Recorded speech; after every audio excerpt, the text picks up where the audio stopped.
লাইফটাকে জটিল বানাবেন না। অল্প কয়েকদিনের দুনিয়া এমনিই কেটে যাবে, এটা ওই দিকে যেন না ঠকি, ওইটা খেয়াল রাখবে। ওইখানে ঠকলে সব শেষ, আমও শেষ, সালাও শেষ।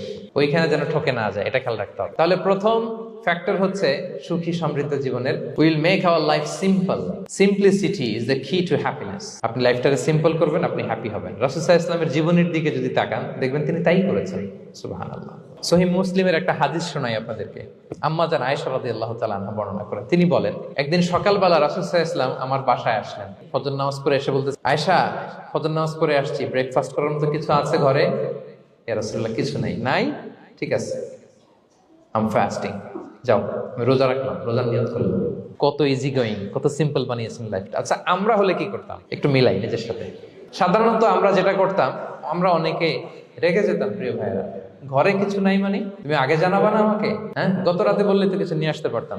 সাধারণত এইভাবেই তো রিয়েক্ট করি আমরা, আগে জানাবা না কেন, আগে বলো নাই, রেগে যেতাম। অথবা বলতাম, আচ্ছা ঠিক আছে, এখন যে একটা কিছু ব্যবস্থা করি, দেখি কিছু পাওয়া যায় কিনা। এরকম অনেক ওয়ে খুঁজতাম।